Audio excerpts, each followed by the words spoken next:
जय श्री ओम नमः सिद्धेभ्यो।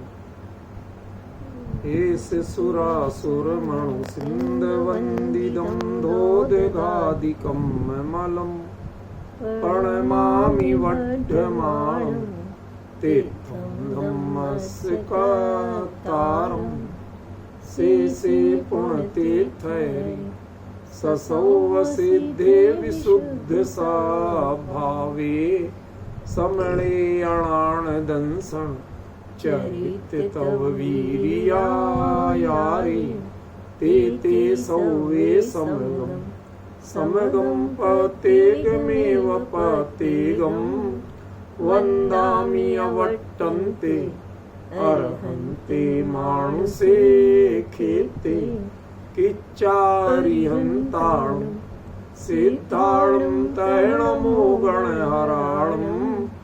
अज्जावैवगाणं साहूलं चैव सौवेसिं तेसिं विशुद्धदंसं प्राणपहाणसमं समासेज्य ओवसंपयामि सम्मं जतोणिवाणसंपत्ति। प्रवचन सार परमाणु चरणानि योग चूलिका महाधिकार गाथा 246 पृष्ठ 480। अरहंतादिषु भक्ति वच्छलदा पवयणाभिजोतेषु विज्जदि जदि सामण्ये सासुजुत्ता भवेचरिया। देखिए इस गाथा में और अगली गाथा में एक बड़ा भारी अंतर आने वाला है। पिछली गाथा जहां उन्होंने शुद्धोपयोगी श्रवणों की कही थी जो अणासवा होती, निरासवा नहीं अणासवा। आश्रम क्या होता है उनके परिचय ही नहीं, एक तरह से वो तो शुद्धोपयोगी श्रवण है, ठीक है ना। और शुभोपयोगी श्रवण और एक रागचर्या वाले श्रवण, एक शुभ युक्त चर्या वाले श्रवण और एक राग युक्त चर्या वाले श्रवण। ऐसा वर्गीकरण भाई शुभ और शुद्ध ये तो वर्गीकरण आपने सुना हो, लेकिन तीन तरह के श्रवण और तीनों सच्चे भावलिंगी, ऐसा वर्गीकरण प्रवचन सार के अलावा कहीं मैंने तो देखा नहीं। पहला शुद्धोपयोगी अणासव श्रवण, जिनके आश्रव का परिचय ही खत्म, ठीक है, श्रेणी आरोहण करके और 13वें गुण स्थान तक पहुंचने वाले, उनको कहा शुद्धोपयोगी श्रवण, क्योंकि 13वें गुण स्थान से श्रवण संज्ञा समाप्त हो जाती, फिर केवली संज्ञा शुरू हो जाती, ख्याल में। इसलिए जो 7वें में सातिशय प्रमत्त संयत गुण स्थान होता है, वहां से लेके 12वें गुण स्थान तक के जो छपक श्रेणी के आराधक हैं, उनको कहा शुद्धोपयोगी अनाश्रव श्रवण। जो आज विषय बता रहा हूं विपिन जी, बहुत ध्यान से समझना, ये तारतम्य, ये वर्गीकरण नीचे कहीं मिलेगा नहीं आपको, इसलिए इन गाथाओं का अर्थ नहीं लग रहा। जो अर्थ आगे टीकाकारों ने दूसरों ने किया, उनमें वो क्रम नहीं दे पा रहे कि ये बात आचार्य कुंद यहां क्यों कह रहे। वो उसका व्याख्यान तो कर दे रहे, लेकिन जो अंतर कुंद आचार्य देव डाल रहे हैं, गुजराती में तफावत जिसे कहते हैं, वो अंतर क्यों डाल रहे हैं, इसका उत्तर नहीं है। मैंने बहुत शांति से आज देखा, पहले भी देखा था, ख्याल में था, और बारीकी से देखा, और आज आपको वो रेखा बता रहा हूं, तब इस गाथा का जो नीचे की पंक्ति का अर्थ है तब वो सही होगा। फिर से सुनिए, सातिशय प्रमत्त संयत से 12वें गुण स्थान तक के छपक श्रेणी साधन करने वाले शुद्धोपयोगी श्रवण जो अनाश्रव होते हैं, उनको कहा शुद्धोपयोगी श्रवण, ठीक है। दूसरे शुभ युक्त चर्या वाले श्रवण, और तीसरे राग युक्त चर्या वाले श्रवण। आप अगली गाथा पढ़ लो, बुराई क्या है, देख लो, अभी समझ में आ जाएगा क्या आचार्य ने अंतर किया कि नहीं किया। कि वंदन नमन श्रेणिम अबुठाण अणुगमन परिवत्ति समणेषु समावणो रणनिंदिदा रागचर्यमी। ये रागचर्या श्रमणों की ही रागचर्या, द्रव्यलिंगियों की नहीं कहा, श्रमणों की। तो 3 भेद हो गए श्रमणों के अमित जी भाई साहब, एक शुद्धोपयोगी, एक शुभयुक्त चर्या वाले और एक राग युक्त चर्या वाले या रागी चर्या वाले। अब मुझे ये समझ में नहीं आ रहा कि ये राग युक्त चर्या वाले श्रवण कहां से लाया। प्रमत्त गुण स्थान में 2 भेद खड़े कर रहे आप, एक को शुभयुक्त चर्या कह रहे, एक को राग युक्त चर्या कह रहे। क्या कहना चाहते? वो राग माने अशुभ राग है क्या? नहीं, भावलिंगियों के अशुभ राग हो ही नहीं सकता। तो शुभराग तो वो है, उससे अकेला राग क्यों कह रहे और इसे शुभयुक्त चर्या क्यों कह रहे, शुभराग की चर्या क्यों नहीं कह रहे? पॉइंट समझ रहे कि नहीं समझ रहे? माने कुंद आचार्य देव जिस बात को बड़ी सावधानी से रेखांकित करना चाहते हैं, इंडिकेट करना चाहते हैं, उसको दूसरे लोग बिल्कुल ही इग्नोर कर रहे हैं। आप लोग विचार करना, घबराना मत, मेरी मत मानना। आप तो अपना विचार कर सकते हैं कि नहीं कि ये बात वास्तव में साची है कि नहीं है। अभी आपको समझाता हूं। वंदना, नमस्कार, प्रतिपत्ति, ये सब क्रिया इत्यादि क्रियाएं क्या कहे? राग युक्त क्रिया है। ये वंदना, नमस्कार, प्रतिपत्ति ये किसकी की जाती है? ये संघ के आचार्य आदि की जाती है। समझ गए? और अरिहंतादि की भक्ति और प्रवचन और अभियुक्त में वात्सल्य, ये संघ का नहीं होता, संघस्थ किसी मुनि या आचार्य का नहीं होता। इसका ग्रेड और उनका ग्रेड अलग है। प्रमत्त गुण स्थान दोनों है, पर प्रमत्त होते हुए भी आचार्य देव ने क्या अंतर डाला? एक तो चर्या ऐसी है जिसमें अरिहंता और सिद्ध की भक्ति होती है और प्रवचन और अभियुक्त का वात्सल्य होता है। मुझे आश्चर्य है कि टीकाकारों ने जो इन्होंने बहुवचन का प्रयोग किया था, अरिहंतादिषु और पवयणाभिजुक्तेषु, प्राकृत में तो 2 के लिए भी बहुवचन का प्रयोग होता, आपने उसको संस्कृत में द्विवचन क्यों नहीं किया, पर बहुवचन क्यों किया? क्योंकि उन्होंने तीसरा तो कोई नाम नहीं लिया। समझ रहे हैं? बहुत बारीकी है इस। यदि मेरे को कभी लिखने का मौका मिला तो मैं तो स्पष्ट लिखूंगा कि अरिहंत सिद्धयोः भक्ति, अरिहंत और सिद्ध की भक्ति, द्विवचन प्रयोग करूं, और प्रवचन अभियुक्त योः वात्सल्यम, प्रवचन और अभियुक्त इन 2 का वात्सल्य। तीसरा नाम नहीं आएगा, आचार्य ने दिए नहीं, और वही फिट हो रहा है और कुछ भी फिट नहीं हो रहा। समझ रहे? अब ये लेवल एकदम अलग है। और वंदना करना, नमस्कार करना, प्रतिपत्ति करना, ये सब क्या है? क्या है ये प्रमत्त गुण स्थान की वो क्रियाएं हैं जो स्थूल राग की भूमिका में होती है, जो मात्र स्वस्थान प्रमत्त संयत से लौट लौट के आ रहे हैं, जिन्होंने सातिशय के लिए चेष्टा ही शुरू नहीं की है, जिनकी मेंटलिटी अभी सातिशय प्रमत्त संयत की नहीं बनी, श्रेणी आरोहण जिनके लायक, जिनके पर सोच ही नहीं अभी, बस श्रवणचर्या में मग्न। स्वस्थान में थोड़ा बहुत हुआ है, बाकी प्रमत्त में, क्योंकि अंतर मुहूर्त काल और 1-2 समय, कितना बड़ा अंतर, 48 मिनट का अंतर मुहूर्त, उसमें और 1-2 समय में बहुत बड़ा अंतर है। जब आप इसको एनलार्ज करेंगे तो आपको पता चलेगा कितना बड़ा अंतर। आपके 1 मिनट में असंख्यात समय हो जाते हैं, तो 48 मिनट में कितने समय हो जाएंगे? समझ गए?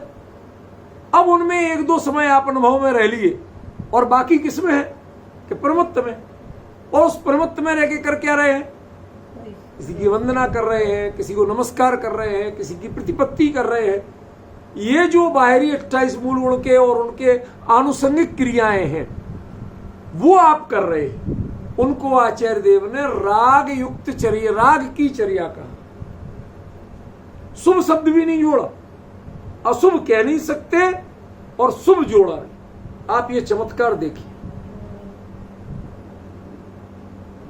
ये नोट नहीं किया किसी ने, मैंने बारीकी से सब टीकाएं पढ़ ली, किसी ने इसको पॉइंट को फाइंड आउट नहीं किया। क्या आखिर शुभ भी तो राग है? तो एक गाथा में शुभ कहे तो दूसरे में क्या अशुभ है? वो राग क्या शुभ तो हो ही नहीं सकता। तो एक को शुभ कहना और एक को अकेला राग कहना, इसमें शुभ पने की प्रधानता है, राग की गौणता है, और उसमें राग की प्रधानता है, शुभ की गौणता है तो शुभ, अशुभ नहीं है। भाई शुभ कौन शुभ? जिससे उससे अगली सीढ़ी पे जाया जाए। जो उससे अगली सीढ़ी पे जाए ही नहीं उसको ही अंतिम मान ले। हमारे बुंदेलखंडी में उसको ऐसी जो ऊपर की टॉप की बड़ी सीढ़ी हो जाती ना, उसको दासा बोलते हैं। दासा समझते हो? थोड़ी बड़ी, जिसपे सीढ़ी खड़े होने के लिए नहीं होती है, सीढ़ी होती है चढ़ने के लिए, और जहां खड़े होने लायक मिल जाए उसको सीढ़ी नहीं कहते। एक टेक्निकल टर्म है, आपके हिंदी में और कहीं मिलती है मुझे पता नहीं, हमारे यहां मिलती है, उसको दासा बोलते हैं कि ये सीढ़ी है, ये दासा है। दासा पे आप खड़े भी हो सकते, बैठ भी सकते मौका मिले तो, लेकिन सीढ़ी खड़े होने और बैठने के लिए नहीं होती, वो तो सिर्फ चढ़ने के लिए होती है। समझे? तो जिससे लगातार वो शुभ शुभ है जो शुद्धता की ओर आपको निरंतर बढ़ाता जाए। चढ़ते जाओ तो शुभ है और अटक जाओ तो अकेला राग है, फिर शुभ नहीं। ये जो बारीक अंतर है ये प्रवचन सार के इस अधिकार के इस प्रकरण के अलावा कहीं नहीं मिलता। सच्चे भावलिंगी मुनिराजों में 3 अंतर कर दिए। भाई साहब, जिसकी छपक श्रेणी की दृष्टि नहीं हो, चरणान योग की चूलिका पर जिसकी नजर नहीं हो, वो ये 3 अंतर कर नहीं सकता। आपके जो चल रहे हैं अरिहंत आदि की भक्ति, अरंत और सिद्ध के अलावा तीसरे का विकल्प नहीं। भक्तियां हमने आपको और बताई, पर कोई भक्ति नहीं करते, सिर्फ अरंत और सिद्ध की भक्ति। और वात्सल्य संग पर नहीं करते। आपने तो सब जो जिस समय वात्सल्य गुण की चर्चा पड़ी सब पर दिखाते, साधर्मी पर करो, संग पर करो, तीर्थ पर करो, धर्मायतन पर करो, शास्त्र पर, सब पर। लेकिन इन्होंने किसमें दिया? मात्र 2 में, प्रवचन में और अभियुक्त में। बाकी सबको कट कर दी। भक्तियां और भी हैं, पर इन्होंने 2 की और बाकी सब कट कर दी। ये डिफरेंस आपको समझना पड़ेगा। ये लेवल, इतनी चीजें कब छूटती हैं ये आपको तय करना पड़ेगा। समझ गए? फॉर द एग्जाम्पल, आप लोगों में से जो साइंस टेक्नोलॉजी के लोग हैं उनको एक छोटा आपका दिया हुआ दृष्टांत है, आप जानते हैं इसलिए आसानी समझ जाएंगे। जब एक उपग्रह भू स्थिर कक्षा में छोड़ना होता है तो यहां से एक लंबे रॉकेट में पता नहीं कितने रॉकेट तो जुड़े होते हैं, उसके बाद साइड में 4 बड़े बड़े रॉकेट लगे होते हैं। समझ गए? अब वो पता चला कि 4 रॉकेट मूल यान से अलग हुए। इसका मतलब है आंख बंद करके जानने वाला जो अंतरिक्ष टेक्नोलॉजी का है कि हाँ भाई वह वायुमंडल से बाहर हो गया, क्योंकि ये 4 रॉकेट तो वायुमंडल तक के लिए लगाए गए थे। इनके ईंधन की जाति अलग थी, जो वायुमंडल में जलती है वो ईंधन की जाति थी। अब उसके बाद कहते दूसरा रॉकेट भी जो मैन था वो भी अलग हो गया। क्या इसका मतलब आप इतने 1000 किलोमीटर ऊपर पहुंच चुके, उसमें नहीं बोला कितना बताया, ये अलग हो गया। इसका मतलब आपके यान ने कौन सी ऊंचाई पाली है ये अपने आप पता चल गया। जो उस टेक्नोलॉजी का जानकार तो हो, जो जानकार नहीं उसे क्या पता चलेगा? हम देखते हैं टीवी पे लाइव उसका प्रसारण, हाँ साहब ये भी अलग हो गया, हमें क्या समझ में आ रहा। लेकिन जो उस टेक्नोलॉजी का जानकार है वो तो समझता है कि इसका मतलब इसने कितनी ऊंचाई पाली है। क्यों? ये रॉकेट इतनी ऊंचाई के बाद ही निष्क्रिय होता है, अलग होता है। उसके बाद ये आखिरी में भू स्थिर कक्षा के लिए कौन से ईंधन का इतना सा डिब्बा जैसा दिखता है, और वो जब जाके आखिरकार मूल चीज को अलग करके खुद गिर जाता है अपने आप को तोड़ते हुए, तो हम समझते हैं कि भू स्थिर कक्षा प्राप्त हो गई। ये गिर गया माने भू स्थिर कक्षा प्राप्त हो गई। ऐसे ही आपके कौन कौन सी चीज छूटी? अभी क्या छूटा? शुरुआत में कहते साहब अशुभ राग छूटा, तो माने अशुभ राग आपके था। सोचो ना, अशुभ राग आपके था। कहते भाई साहब मुनि धर्म में तो नहीं हो आप, नग्न दिगंबर भले ही होगे, मुनि धर्म में नहीं हो। जिस धर्म में अशुभ राग हो ही नहीं सकता, ख्याल में उसके अशुभ राग छूटा, ये कहना कतई असंगत है। डिफरेंस ख्याल में है? उसके बाद देखिए, अब आपके राग छूटा, शुभ अशुभ का भेद नहीं किया, राग छूटा, तो आपका लेवल समझ में आता है कि अब आप भू स्थिर कक्षा के नजदीक है। इसके बाद का जो रॉकेट है वो आपको भू स्थिर कक्षा में पहुंचा देगा। भू स्थिर कक्षा माने जिसके बाद लौट के नहीं आना, जिसके बाद आवागमन नहीं होना, पुनर्जन्म नहीं होना। ख्याल में? तो वो आपको, वो एक स्थिति कौन सी है? वो स्थिति है शुभ युक्त चर्या। उसमें क्या होता है? कौन सा ईंधन जलता है? कि दो ईंधन जलते हैं। वंदना आदि के ईंधन नहीं जलते, नमस्कार के ईंधन नहीं जलते, फिर कौन ईंधन जलते हैं? कि दो ईंधन जलते हैं जो आपको भू स्थिर कक्षा तक पहुंचाते हैं। एक अर्यंत और सिद्ध की भक्ति, और दूसरे प्रवचन और अभियुक्त का वात्सल्य। ये दो ईंधन जलते हैं जो आपको ले जाके भू स्थिर कक्षा के नजदीक उस लेवल तक पहुंचाते हैं जहां से आपको भू स्थिर कक्षा की प्रक्रिया शुरू हो।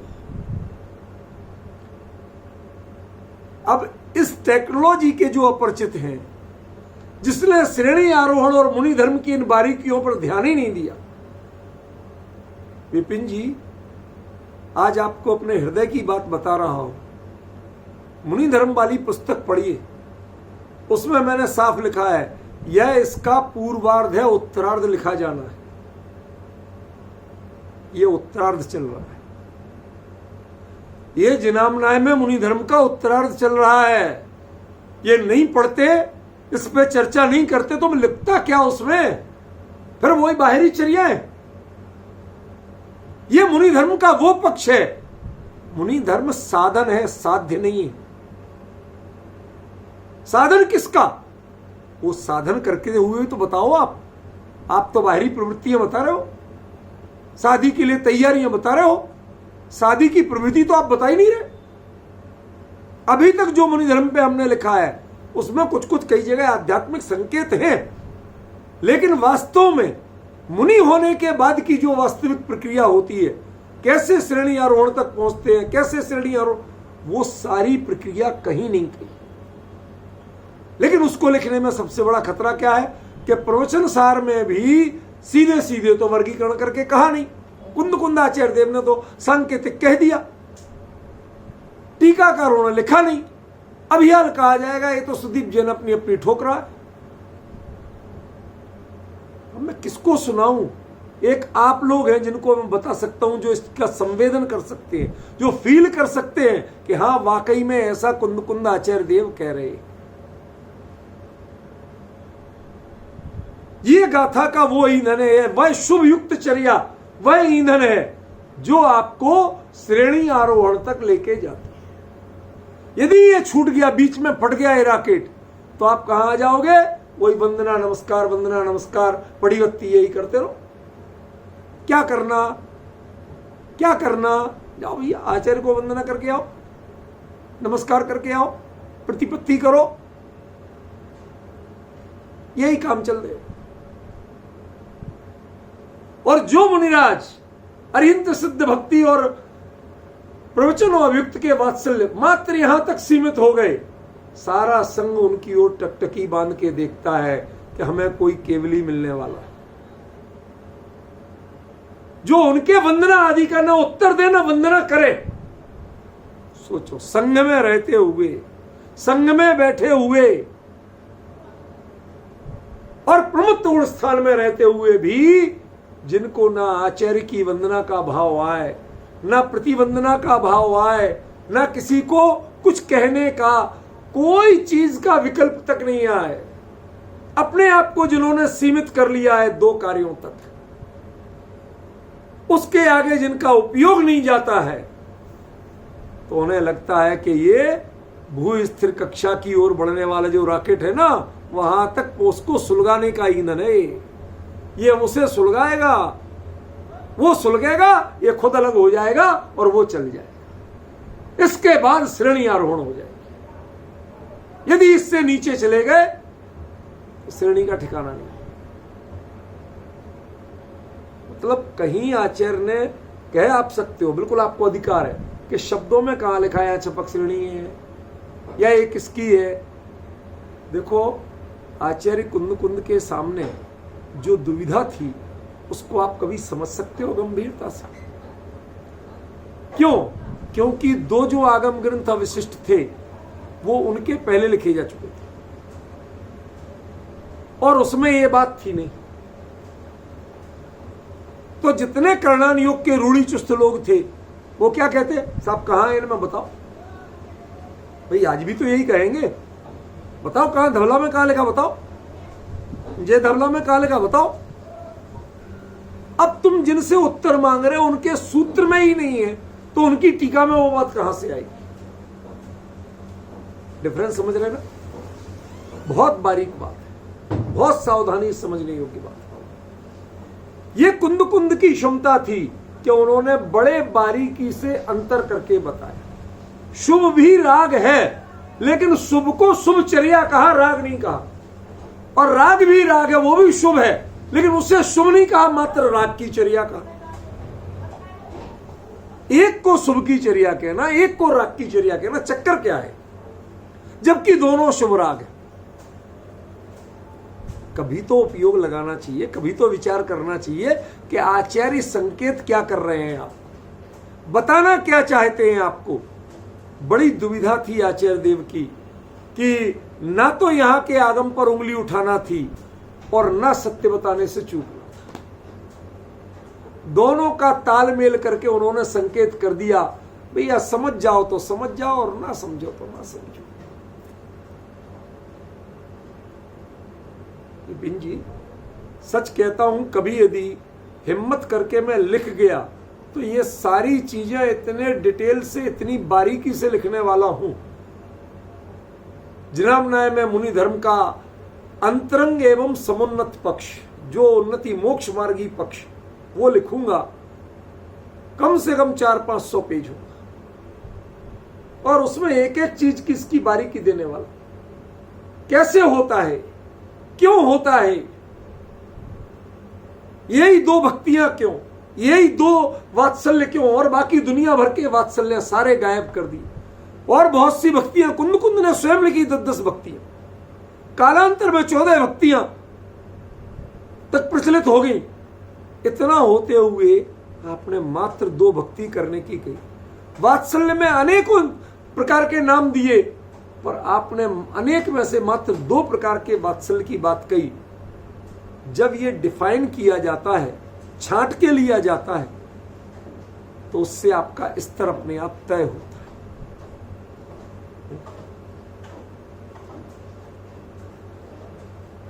जब SRCC में कोई बच्चा ये कहता है कि मुझे एडमिशन मिल गया, SRCC समझती हो रूपल बहन? Shri Ram college of commerce, Delhi का, एक इंडिया का कॉमर्स की फील्ड का, मतलब ये समझ लो कि वो जगह है कि जिससे ऊंची जगह शायद दुनिया में ना हो। समझे? उसमें कोई कह दे कि एडमिशन मिल गया तो उसके बाद ये पूछने की जरूरत है, बताने की जरूरत है कि तेरे परसेंट 99 से ऊपर होंगे। क्यों? वहां तो पूरे 99 वाले को भी नहीं मिलता। माने आप 12th में 99% लाइए और तय मानिए कि आपको श्रीराम कॉलेज ऑफ कॉमर्स में एडमिशन नहीं मिलेगा।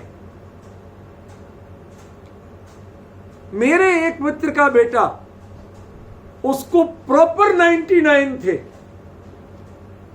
और मेरे से हाथ जोड़ रहा, भाई साहब कोई हो जुगाड़, कोई परिचय हो तो थोड़ा।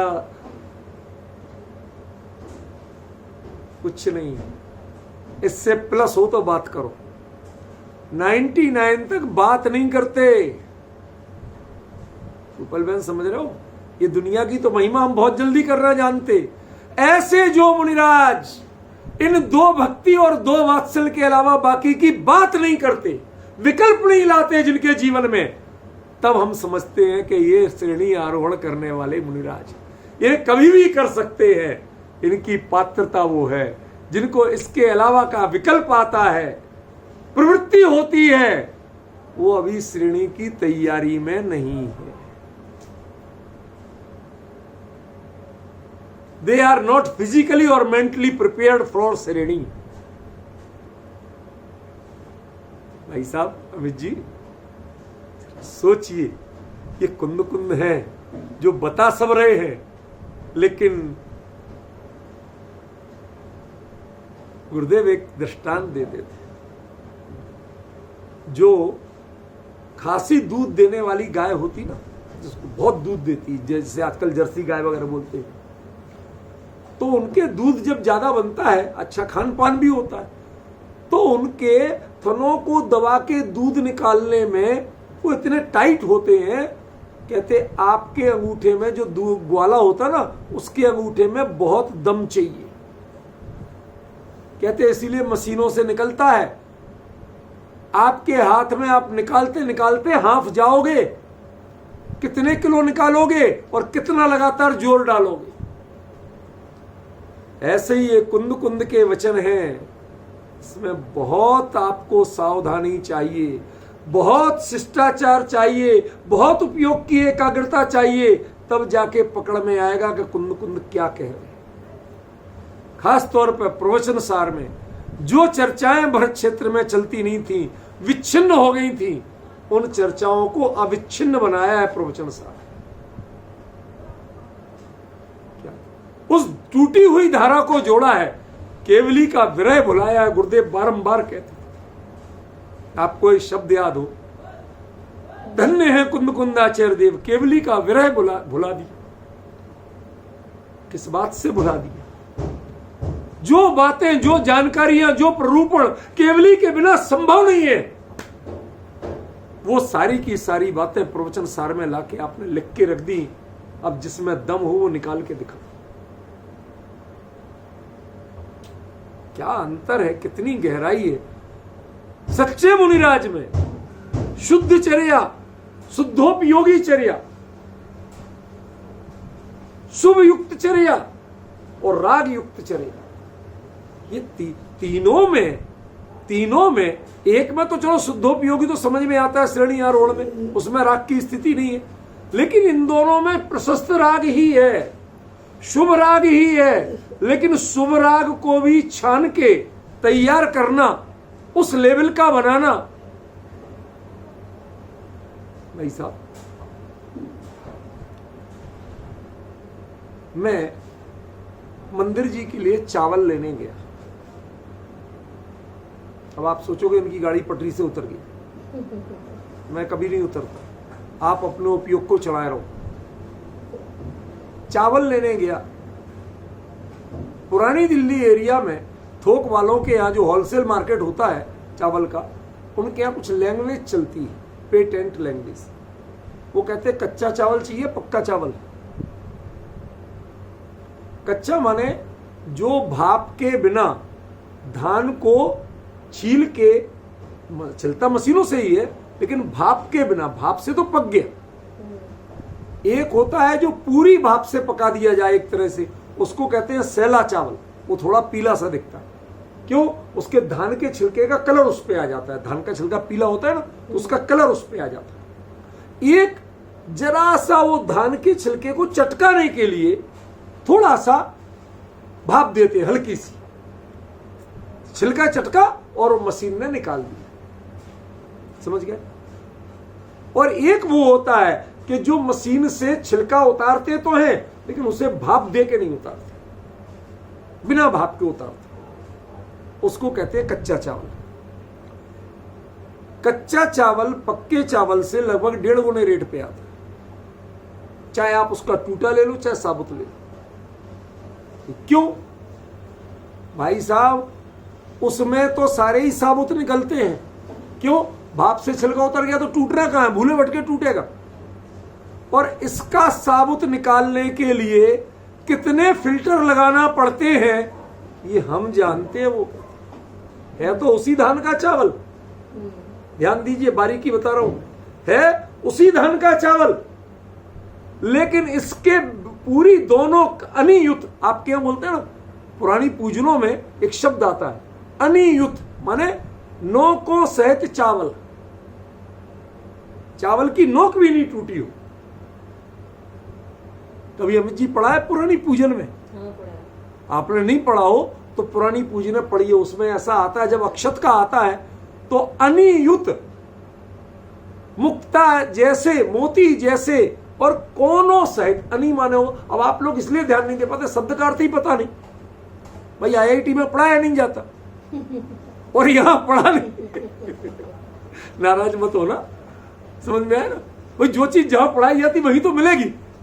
तो वो अनि माने होता है नोक, किनारे, जो लास्ट की नोक भी नहीं टूट पाए। चावल तो साबुत रहे लेकिन उसकी नोक भी नहीं टूट पाए, तो वो अनियुत चावल चढ़ाना, ऐसे हमारे यहां महिमा कही गई बाहरी, ठीक है ना। अब वो अनियुत चावल ढूंढने में वो पता चला कि दूसरे चावल जिस रेट आ रहे हैं, उसी धान के भाप वाले चावल जिस रेट आ रहे हैं, ये उससे 1.5 गुने रेट पे आ। हमने पूछा भैया इतना ज्यादा क्यों, जब धान वही है तो? कहते भाई साहब ये ले लो, दे देंगे। नहीं, इसमें बताओ, हमारे यहां पूजा में वो भाप वाले चावल नहीं चढ़ते, पक्के चावल नहीं चढ़ते, कच्चे चावल चढ़ते, वो बताओ तो उसने बताया इसके लिए 8 फिल्टर लगते हैं, सबसे टूटते ही है तो सबसे बारीक सबसे नीचे निकलेगा, उसके बाद उससे, फिर उसके बाद आधा, फिर पौना, फिर पौने में, फिर बिना अनि का, और ये अनियुक्त।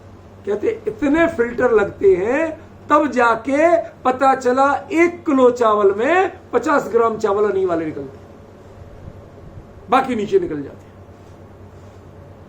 अब इतने फिल्टर लगाओगे तब तो चीज मिलेगी। ऐसे कुंद कुंद के वचनों में जब इतने फिल्टर लगाओगे तब कुंद कुंद का मर्म मिलेगा। समझ में आया भाई साहब? इतनी बारीकियां लगाना पड़ेंगी कि आचार्य देव ने कहा क्या कहा। एक को शुद्धोपयोगी कहा, अनाश्रम, निराश्रम नहीं अनाश्रम। दूसरे को कहा शुभयुक्त क्रिया चर्या, और तीसरे को कहा राग चर्यम्मी, राग की चर्या में लगे। अरे तो क्या शुभ राग नहीं है? और क्या वो जो राग है वो अशुभ है? कहते नहीं। तो फिर ये शुभ और राग दो का भेद क्यों किया? जब राग ही उनका शुभ होता है, अशुभ राग होते ही नहीं है मुनिराज के, ठीक है ना। तो फिर राग, उस राग को अकेला राग क्यों कहा, और इस राग को राग होते हुए भी राग नहीं कह के शुभ क्यों कहा? आपको डिफरेंस ख्याल में पड़ रहा? देखो बहुत बारीकी है, बहुत बारीकी। ये बारीकी जब पहचानोगे तो पता चलेगा जिनवाणी का मर्म निकालना क्या होता है। तीर्थंकर मुनिराज, तीर्थंकर मुनिराज दीक्षा लेने के पहले तीर्थंकर का जो जीव है वह जब वन तक जाते हैं, पालकी में बैठे होते हैं, पहले मनुष्य फिर देव उस पालकी को उठा रहे होते हैं, उस समय वह पालकी में है कि नहीं? उस समय उनके वस्त्राभूषण हैं कि नहीं? उस समय उनके सिर पर लहलहाते बाल हैं कि नहीं? पालकी में रागी बैठते हैं, विरागी। भाई साहब रोना आ जाएगा जिस समय पता चला कि दीक्षा की पालकी में बैठे हैं। उस समय राग कह सकते हो क्या उसे? क्या उसे भोग कह सकते हो आप? सारी दुनिया में पालकी का सेवन और कहार उठा रहे ये रागी और भोगी करते हैं, लेकिन दीक्षा के लिए तीर्थंकर जब पालकी में बैठते हैं तो उसमें परम वैराग्य झलकता है, राग और भोग का निशान नहीं होता। ऐसे ही ये राग है, लेकिन जिसमें अरिहंत सिद्ध की भक्ति और प्रवचन और अभियुक्त का वात्सल्य जिसमें झलकता हो, वह दीक्षा की पालकी जैसा पवित्र है, वह मात्र शुभ है, उसमें राग परा नहीं कहा जा सकता। पकड़ सको तो पकड़ लो भैया, और नहीं पकड़ सको तो इससे आगे शब्द नहीं है मेरे पास। अमित जी भाई साहब, है राग, लेकिन आचार्य कुंदकुंद ने राग नहीं कहा। आप उनकी सावधानी देखिए, अगली क्रियाओं को शुभ है लेकिन शुभ नहीं कहा, और इसमें राग है लेकिन राग नहीं कहा। क्या अंतर प्रभु! तीर्थंकर की दीक्षा की पालकी में बैठते हैं, कहार उठा रहे हैं, ये सब भोग है, ये राग है, लेकिन उसे परम वैराग्य रस का प्रतीक मानते हैं। भगवान चले दीक्षा लेने, सब लोग उस समय से वंदना कर रहे होते हैं लेट लेट के। भाई साहब, किसकी वंदना कर रहे हैं? भोग की, राग की या वैराग्य की? तो वैराग्य कभी पालकियों में होता है क्या? वैराग्य कभी कहारों के कंधों पर होता है क्या? कहते हैं उनके पुण्य का खेल है कि जो उन्हें ऐसे लोग लेके जाते हैं वहां तक, लेकिन उनके मन में कभी इसके किसी के कंधों पर जाऊं और किसी रत्नों की पालकी में बैठूं, कोई भाव। उनके उस गमन को आप, उस पालकी को आप राग और भोग नहीं कह सकते हो भाई। कह सकते हो तो बताओ, फिर दीक्षा कल्याणक कैसे कहो? फिर उस पालकी को उठाने के लिए, रागी और भोगी की पालकी को उठाने के लिए क्या इंद्र लालायत होंगे? क्या वो मनुष्य भाव भीख में मांगेंगे? नहीं। बताइए आप, हो सकता है ऐसा कुछ? मेरे प्रश्न का संकेत समझ रहे हो?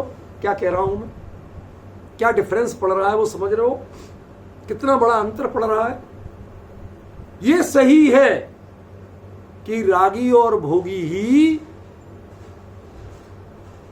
ऐसा करते, समझे?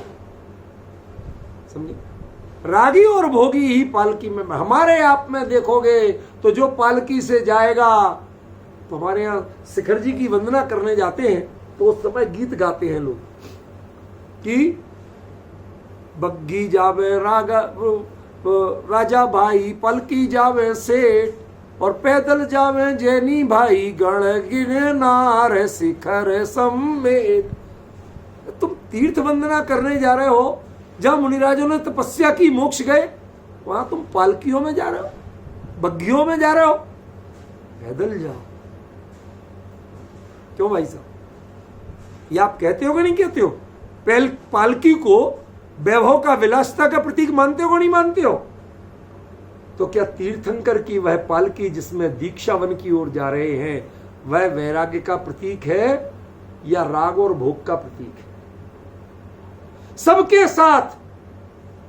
साथ संसारी जीवों के साथ पालकी राग और भोग की प्रतीक होगी, लेकिन दीक्षावन की ओर जाते हुए तीर्थंकर की पालकी और उसमें बैठे तीर्थंकर, उनको राग और भोग का प्रतीक नहीं कहा जा सकता। वह अनुकरणीय होता है। उनके उस कहार बनने के लिए इंद्र भी लालायत रहता है, हाथ जोड़ता है। समझे क्या स्थिति होती है? कितना बड़ा अंतर पड़ रहा है। ऐसे आप अंतर समझिए, इसे राग नहीं कह सकते आप। कुंद ने कितनी सावधानी रखी सुयुक्ता भवे चर्या, ये शुभ युक्त चर्या है, ये चर्या है, ये राग नहीं। जबकि प्रमत्त गुण स्थान है। अर्यंत आदि की भक्ति प्रमत्त गुण स्थान में होती है, प्रमत्त गुण स्थान में नहीं होती।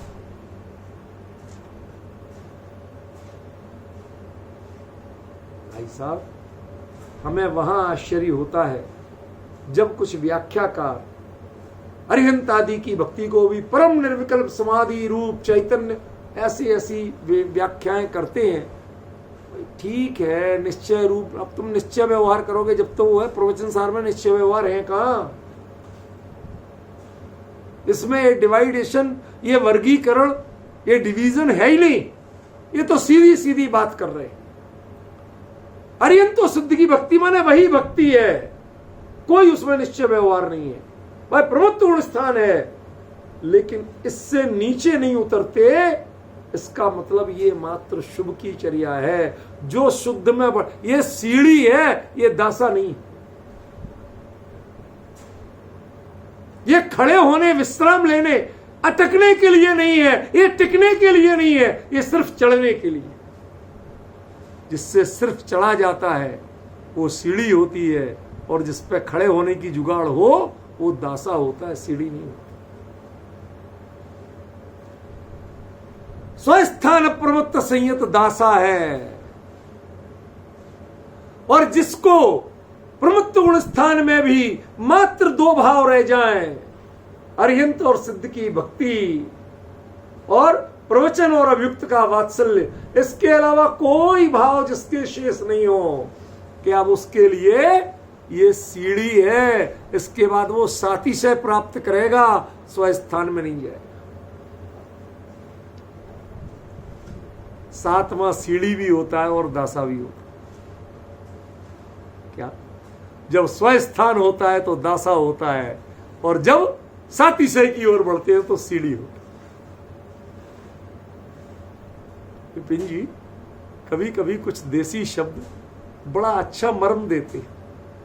आज की मॉडर्न डिक्शनरी में ये शब्द नहीं मिलेंगे आपको। क्यों अमित जी, आप तो इतने बड़े इंजीनियर हो, ये दासा के लिए कोई शब्द है आपके यहां?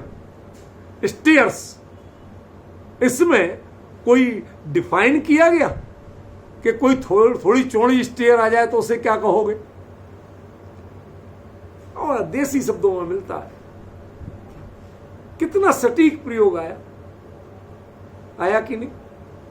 स्वस्थान रहे तो दासा है। क्यों? टिकेंगे, बैठेंगे, सब कुछ करेंगे, लेकिन जब वो सीढ़ी में इतनी गुंजाइश ही नहीं कि जहां खड़े हो जाओ, चढ़ते जाओ तो काम की है, खड़े हो तो तुम्हें रेस्ट नहीं देगी, रेस्टलेस बना देगी। क्यों? सीढ़ी कहते ही उसे है जिसमें एड़ी नहीं आती। क्या ये परिभाषा नहीं पड़ी होगी आप? सीढ़ी कहते ही उसे है जिसमें एड़ी नहीं आती। पैर होता ना, पंजा, इधर का हिस्सा एड़ी कहलाता, इधर का पंजा कहलाता। जिस पर पंजा आए, एड़ी आए ही नहीं,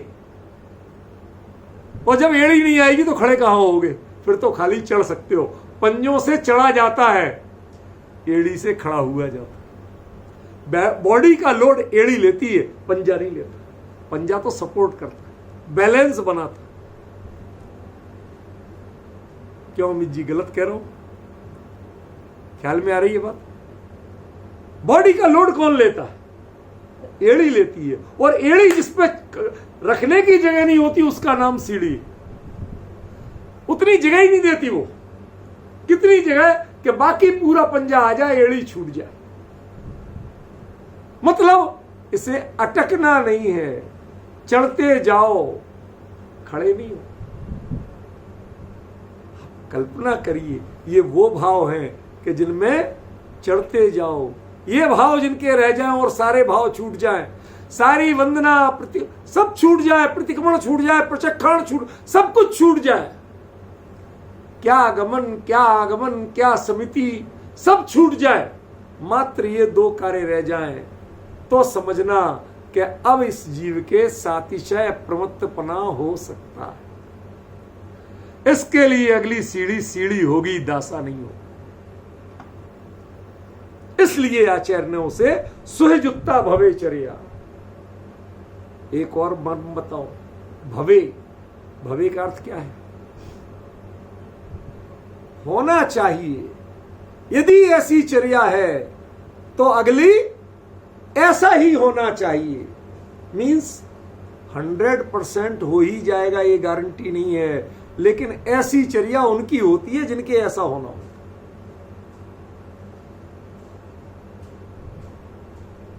क्रिया का प्रयोग देखो, हवदी नहीं किया। हवदी कहते तो मात्रा उतनी थी, जितने भवे में मात्रा है उतना ही भवदी में मात्रा है। इसलिए आप चांस नहीं ले सकते। कुंद कुंद ने चुन के शब्द दिया, तो जो शब्द दिया वही प्रयोग करना पड़ेगा, वही अर्थ लेना पड़ेगा। आप अपनी मनमर्जी से नहीं कर सकते। आप देखो इधर क्या दिया, भवेत।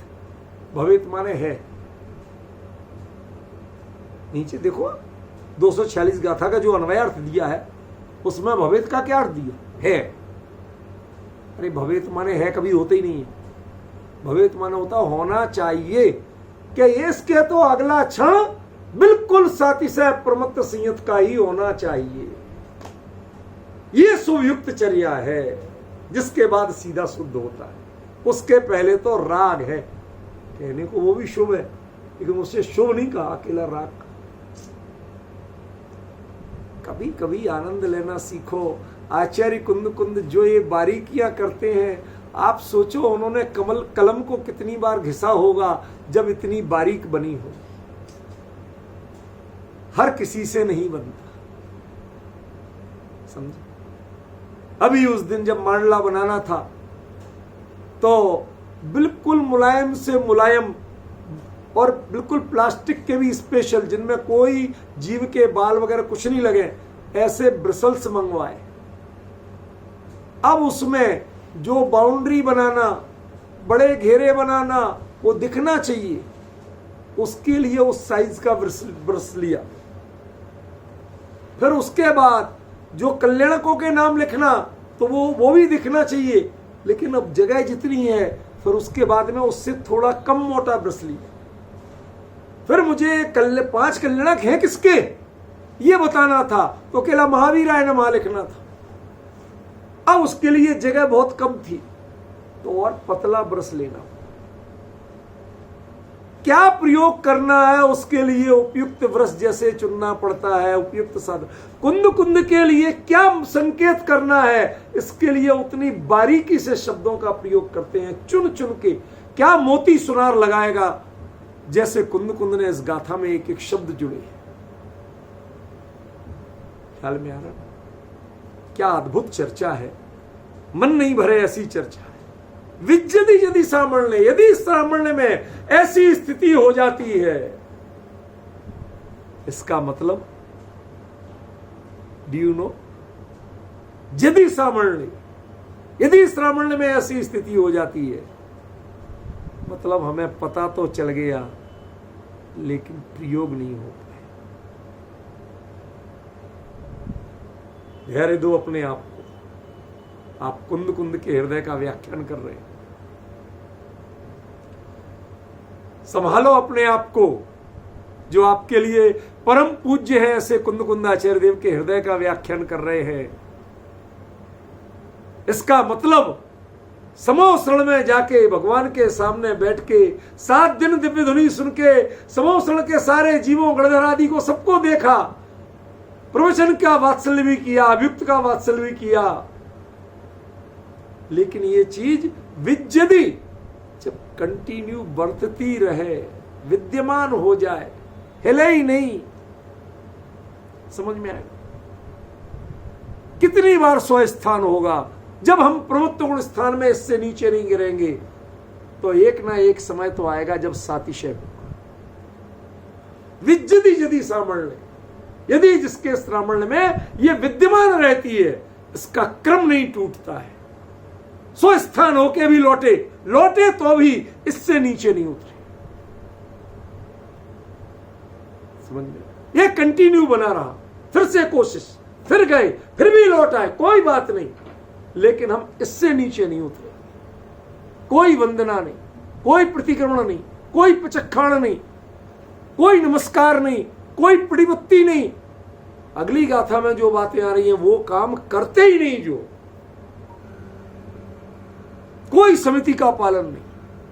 आप सोचिए, कल्पना करिए, इससे नीचे नहीं उतरे। विद्यति यदि श्रवण, यदि तुम्हारे श्रवण धर्म में ये भूमिका बनी है, ये भाव भूमि बनी है कि इससे नीचे उतरने का भाव नहीं होता,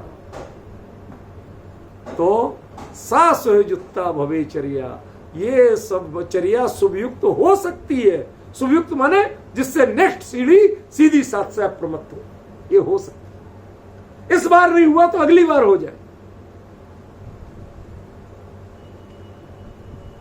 कल्पना करिए, कभी कभी कोई दृष्टांत लौकिक है, कोई आध्यात्मिक नहीं है, कोई आपका भले ही 7 विकेट गिर गए हो, लेकिन आपका मेन बल्लेबाज खेल रहा, 6 गेंद में 15 रन बनाना,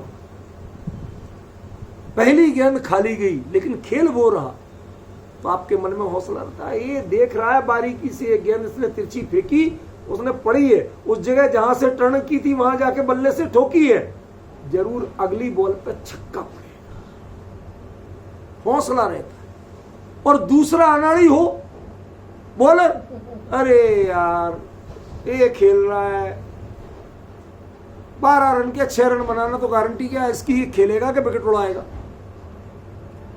डिफरेंस समझ रहे? ये आचार्य कह रहे हैं सा सुयुक्ता भवे चर्या, आपको उसके ऊपर कॉन्फिडेंस है। He is proper batsman, he is opener, he can do. समझ में है? 4 गेंद भी बची तो 15 हो सकते हैं, 3 गेंद भी बची तो 15 हो सकते हैं। क्यों? ये ओपनर है, ये बैट्समैन है, ये बॉलर या फील्डर नहीं। तो मुनि धर्म में असली पुरुषार्थी कौन होते हैं, जिनकी चर्या को शुभ चर्या कहा जाए? कौन हो? प्रशस्त चर्या कहा जाए, कौन होते हैं? जो इससे नीचे नहीं उतरते। किससे? अरिहंतादि सुभक्ति पवेणाभिजुत्तेषु वच्छलदा, इससे नीचे नहीं उतरते। कहते इन पर हमें पूरा कॉन्फिडेंस है कि स्वयुक्ता भवे चर्या, ये अब की बार जाएंगे तो शायद लौट के नहीं आएंगे, अब तो केवल ही बनेंगे, श्रेणी आरोहण हो जाएगी, साथी से प्रवृत्तपना हो जाएगा। ऐसी कॉन्फिडेंस की बात जिसके मन में बसी हो, जिसके मुंह से यही निकले, समझे? कुंद कुंद ऐसी बात कह रहे हैं। वो कहते हैं कि मैं तो भले ही नहीं कर पाया इस चीज को कंटिन्यू, मेरे तो वही बंधन नमस्कार पड़ीबत्ती सब होने लगे, लेकिन जिसके ऐसी चर्या बस जाएगी, जो इससे नीचे नहीं गिरेगा, ये तय जानना कि वह एक ना एक समय सातिशय प्रमत्त संयत बनेगा, वह श्रेणी आरोहण करेगा, वह केवली बनने के मार्ग पर चलेगा। ये कुंद कुंद को श्योरिटी हो गई, ये श्योरिटी हो गई। ये श्योरिटी पूरी जिनवाणी में कहीं लिखी नहीं मिलती। श्रेणी आरोहण करने वाले जीव कहां जाके अटक जाते हैं, किससे नीचे नहीं आते हैं, ये उत्तर पूरी जिनवाणी में कहीं लिखा नहीं मिलता। ये सिर्फ कुंद कुंद ने दिया। क्यों? क्योंकि इसके बाद की जो प्रमुख गुण स्थान की चर्या है, उसे वो राग चर्या करके कह के डिफाइन कर रहे हैं, उसका एक कैटेगरी अलग बना रहे हैं। एक राग चर्या, एक शुभ चर्या और एक शुद्ध चर्या। ये 3 कैटेगरी जिनवाणी में कहीं नहीं मिलती है। ये पहचान है चरणान योग की चूलिका की। जिसकी नजर ही चूलिका पर है, वो नीचे की बातें करेगा भले ही, लेकिन कैसे बताएगा कि ये बातें नीचे की हैं, ये इस लेवल की नहीं। जिनको दूसरे लोग, दूसरे ग्रंथ, दूसरे आचार्य मुनि धर्म का आदर्श बताएंगे, उनको वो नीचे की चर्या बताए, राग युक्त चर्या बताए। जिनकी वो बात करने में चूक जाते हैं उनको ये शुभचर्या बताते हैं, और जिनके खाली वो गीत गाते हैं, प्रोसेस नहीं बताते क्या होता, उसको ये अनाश्रव शुद्धचर्या बताते। उसे आश्रव का पता ही नहीं, आश्रव किस चिड़िया का नाम है ये उसे पता नहीं। इसका मतलब स्वस्थान प्रमुक्त संयत में आश्रव होता है, साथ ही साथ प्रमुक्त संयत में आश्रव नहीं होता, इसलिए उसको अनाश्रव का। स्वस्थान वाला भी आश्रव को रोकता है, उस समय उसका आश्रव रुकता है, लेकिन आ रहा होता है, समझ गया ना, इसलिए उसे निराश्रव कहा, और साथी सह वाले को अनाश्रव कहा। इन बारीकियों को जो पकड़ पाए उसको तो हम जाने कि भाई ये कुंद कुंद के प्रवचन सार को, मर्म को तुम पकड़ने वाले हो। अन्यथा जो क्षण में कहे फला ग्रंथ में, जो अन्य ग्रंथों से प्रवचन सार मिलाते हैं ना, हमें वो दया के पात्र लगते। भैया शायद तुम इस जीवन में कभी प्रवचन सार पढ़ पाओ, क्योंकि इसका रेफरेंस किसी दूसरे ग्रंथ से मिलने वाला तो है नहीं, और तुम दूसरे से मिलाते। हम क्या कहें आपको, कैसे समझाएं आप? कुंद कुंद की उपमा, प्रवचन सार की उपमा मैं सिर्फ कुंद कुंद और प्रवचन सार से, अन्य कोई दूसरे ग्रंथ से आप कर सकते हैं। ये बियॉन्ड दी कंपेयर है। इस गहराई को पहचानो। सास जुत्ता भवे चर्या, वह चर्या शुभयुक्त तो हो सकती है, इस बार नहीं तो अगली बार, अगली बार नहीं तो अगली बार, ये कंटिन्यू जिसके बनी रही, वह एक ना एक समय जाएगा, वह साथी सह प्रमत्त बनेगा, उसके छपक श्रेणी होगी।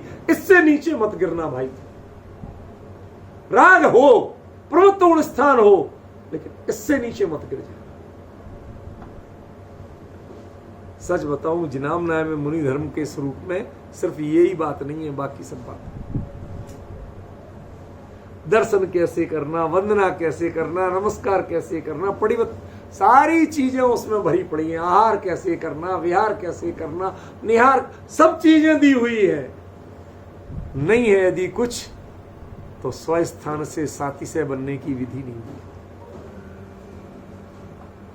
ये भी मुनि धर्म है। 12वें गुण स्थान तक मुनि धर्म श्रवण कहलाते हैं, 13वें गुण स्थान से केवली कहलाते। इसलिए अभी तक 6वें 7वें वाले तक की चर्चा उस पार्ट में है। अब जो चर्चा आएगी वो ये आएगी कि स्वस्थान से सातिशय और सातिशय से केवली बनने तक क्या क्या होता है, वो मुनि धर्म कैसा है, उसकी चर्या, उसके परिणाम, उसकी परिणति, उसका रिजल्ट प्रति समय का क्या होता है, वो एक्चुअली उसके दूसरे पार्ट में। लोग कहते कब लिख रहे, मैंने कहा प्रवचन सार पूरा जब हो जाएगा तब बताएंगे कब लिख रहे। पढ़ तो ले, क्यों? उसका सोर्स एकमात्र ये है। बाकी में तो गणित तो दी है, कर्णानुयोग तो दिया है, समझ गए, लेकिन ये नहीं दिया कि किन परिणामों से कैसे कैसे बढ़ते हैं, उनके परिणामों की पहचान कैसे। कितनी सटीक पहचान बताई आचार्य कुंद कुंद ने कि जिसके प्रमुख गुण स्थान में अरिहंत और सिद्ध की भक्ति और प्रवचन युक्त का वात्सल्य, इसके अलावा अन्य क्रियाएं नहीं हो, विकल्प तक नहीं आता हो, ध्यान तक नहीं जाता हो, यहीं से वापस ऊपर चढ़ जाते हो। भले ही इतने से पहली बार, दूसरी बार, तीसरी बार, चौथी बार, 10वीं बार तक भी नहीं हो, कोई बात नहीं, लेकिन ये यदि स्थिति कंटिन्यू बनी रहती है तो भले ही 11वीं बार में हो, 12वीं बार हो, 15वीं बार, 100वीं बार में हो, लेकिन उसको ये स्थिति नहीं छूटना चाहिए। उसके लिए सातिशय प्रमत्त संयत प्रणाम मिलेगा। रूपल बहन याद है जब ये अधिकार शुरू किया था तो मैंने क्या कहा था? छपक श्रेणी आरोहण की पात्रता पहचान करेंगे। पहली बात थी मेरी, पहला सेंटेंस था, ना हो तो सुन ले। चरणानुयोग चूलिका माने जिसमें छपक श्रेणी आरोहण की पात्रता को डिफाइन करके बताया जाए, ये होगा। समझ, एकदम खोल के रख दिया। जैसे कर्णानुयोग के ग्रंथों में 5 लब्धियों की चर्चा आती है, कर्ण लब्धि की भी परिणामों की चर्चा, सब जो कुछ आती है वो सब मैथमेटिकल आती है। लेकिन टोडरमल जी ने 7वें अधिकार के वही सम्यक सम्यक मिथ्या दृष्टि के प्रकरण में 257 पेज पर नीचे नीचे जो चर्चा की है उसमें 5 लब्धियों के प्रैक्टिकल एस्पेक्ट की चर्चा की है, उसमें कर्णान योग की चर्चा नहीं की। कर्णान योग की 5 लब्धियों की चर्चा उन्होंने 9वें अधिकार में की और प्रैक्टिकल की चर्चा 7वें अधिकार में। कभी आप तुलनात्मक पढ़ना, 7वां अधिकार 257 पेज, आधा पेज ही मैटर है, आधे में तो और ऊपर का मैटर है उभयाभासी का। सम्यक तो सन्मुख जहां शुरू होता है उस पहले पेज के 3 या 4 पैराग्राफ है, उनमें टू द पॉइंट 5 लब्धियों का नाम कहीं नहीं है, लेकिन क्रमशः 5 लब्धियों की चर्चा की है और वो भी प्रैक्टिकल, जो किसी कर्णान योग के ग्रंथ में नहीं मिलती। और जो कर्णान योग के ग्रंथ में मिलती है वो 9वें अधिकार में की है, जब सम्यक तो किसे कहते हैं, कैसे होता है, उसमें ये नहीं की है। ये डिफरेंस समझना चाहिए।